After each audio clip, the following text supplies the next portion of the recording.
seluruh lembaga-lembaga negara dikerahkan membentuk opini miring tentang siapa itu Lukas NMB di hadapan rakyat Indonesia. Kalau kita semua sepakat Lukas NMB itu adalah tokoh Papua, apapun yang negara ucapkan, pemimpin-pemimpin cek. Seluruh pernyataan miring yang diucapkan oleh tokoh-tokoh di Republik ini untuk Bapak Lukas NMB, itu bentuk penghinaan langsung terhadap seluruh orang asli Papua, di tanah Papua. Kenapa? Karena beliau hari ini pemimpin rakyat Papua, selain sebagai gubernur, beliau juga tokoh besar. Menurut kami orang Papua, jadi seluruh stigma penggiringan opini yang dilakukan oleh tokoh-tokoh nasional itu juga ikut merusak citra orang asli Papua di mata rakyat Indonesia dan dunia. Dan saya berharap hari ini ada usaha, tidak saja bagaimana kita menyelesaikan persoalan hukum Pak Gubernur, tapi kami minta juga tim hukum untuk ikut bantu kami rakyat Papua, perbaiki citra orang Papua. Bahwa kami orang Papua tidak seperti yang dicitrakan oleh media massa hari ini di hadapan publik. Seolah-olah sejak Otsus diberlakukan sampai hari ini orang Papua tidak mampu, tidak bertanggung jawab, orang Papua itu koruptor. Negara gelontorkan uang yang besar katanya tapi tidak mampu diurus. Menurut kami pembunuhan karakter yang luar biasa yang dilakukan oleh negara terhadap rakyat Papua. Ini bukan kepada Lukas NMB, tapi kepada seluruh orang Papua. Dan hari ini perjuangan, buat teman-teman semua dalam ruangan perlu ketahui, perjuangan untuk membela Lukas NMB ini sebenarnya perjuangan untuk menegakkan harkat dan martabat kita orang Papua. Jadi jangan sederhanakan masalah ini seolah-olah ini hanya masalah Lukas NMB. Tapi ingat kepentingan kita, anak-anak kita ke depan, harga diri kita ke depan.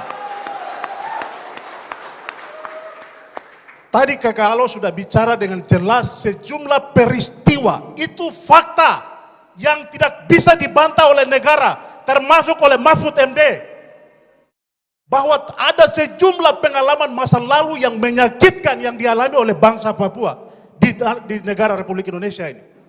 Peristiwa itu juga hari ini kita bercermin ke Pak Lukas NMB bahwa ini peristiwa yang tidak bisa dipisahkan.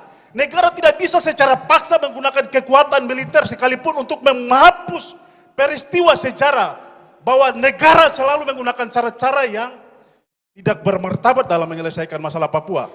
Dan hari ini mungkin karena beberapa usaha sudah kami lakukan demonstrasi dengan segala macam, bahkan sampai hari ini ada ratusan orang siap untuk mati ada di kediaman Bapak Gubernur. Sudah semua kita lakukan berbagai usaha, demonstrasi, buat pernyataan dari pihak kami masyarakat sudah kami lakukan. Hari ini kami minta untuk tim hukum yang sudah terbentuk hari ini supaya kalau bisa sudah mulai lagi kita punya sampaikan aspirasi dari perspektif kita orang Papua di mata publik nasional. Sejumlah pandangan-pandangan miring tentang Papua harus diluruskan. Yang pertama kami minta tuduhan ada anggaran 1.007 triliun yang beredar di Papua dalam sekian kurun waktu. Kami minta tim hukum untuk segera melaporkan Mahfud MD ke hukum, ke polisi. Kita harus tunjukkan kalau memang selama 2002 sampai 2022 ini ada sejumlah uang senilai 1.007 triliun, kita laporkan Mahfud karena ada 800-an sekian uang triliun yang ternyata tidak pernah masuk ke Papua karena faktanya Menteri Keuangan bilang cuma hanya 140 triliun sekian yang masuk selama 20 tahun, 2002 sampai 2022. Kami minta itu dilaporkan kepada aparat kepolisian. Mahfud kok sembunyi di mana ratusan triliun yang lain? Karena yang kita tahu secara resmi oleh lembaga keuangan negara hanya 100 sekian triliun yang masuk. Ini fakta. Kita harus kasih tunjuk bahwa negara ini pelihara tukang tipu semua.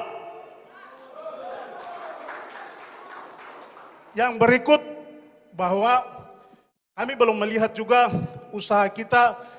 Penetapan tersangka tadi dijelaskan oleh banyak senior-senior pakar hukum bahwa terlalu prematur, tidak melalui prosedur. Kami minta juga ada laporan polisi yang segera dibuat terhadap oknum-oknum yang menetapkan Bapak Gub tersangka tidak melalui mekanisme dan prosedur hukum.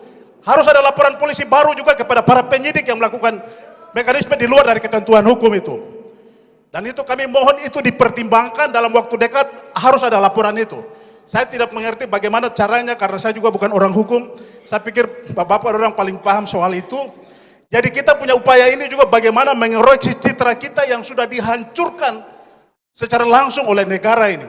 Menggunakan pemimpin-pemimpin, terutama Mahfud MD sebagai Menteri Koordinator Bidang Politik, Hukum, dan Keamanan.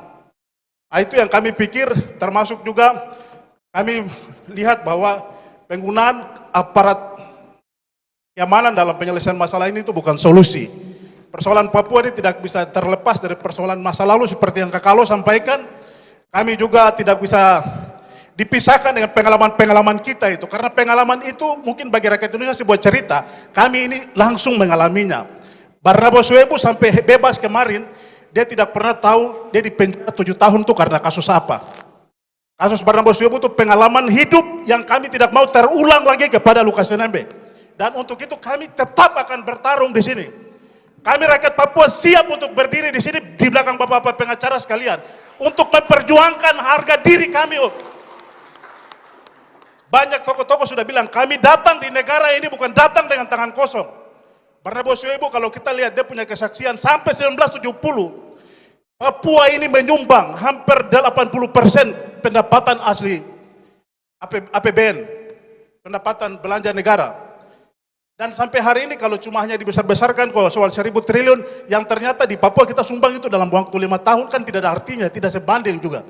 Dan itu juga dikomplain oleh Haris Azhar dalam beberapa dialog di TV-TV nasional. Saya berpikir perlu ada usaha-usaha kita untuk mengoreksi situasi atau citra miring yang terlanjur dibentuk oleh negara kepada kita rakyat Papua supaya kemudian kita tidak dipandang. Ini juga bagian daripada bagaimana masa depan kita. Negara secara langsung bermainkan peran ini berarti ini bagaimana cara negara masuk ke sini supaya ke depan siapapun jadi kepala daerah jangan macam-macam dengan Jakarta. Masyarakat mau hancur-hancur saja, tapi apapun yang Jakarta bicara harus diamankan. Ini kan cara-cara yang tidak benar ini. Itu yang harus kita lawan. Kita harus berjuang supaya bisa mendapatkan hak kita. Kita mau jadi pemimpin di tanah ini tidak boleh diatur sewenang-wenang oleh negara ini. Karena di pundak kita, di hadapan kita ada rakyat juga yang harus diurus kepentingannya. Sampai hari ini Lukas NMB tidak terbukti. Dan saya pikir itu sudah diketahui luas oleh publik semua. Kalau memang dia terbukti penjara BPK RI dan semua orang yang pernah memberikan WTP itu juga harus diperiksa di sana. Terima kasih, itu mungkin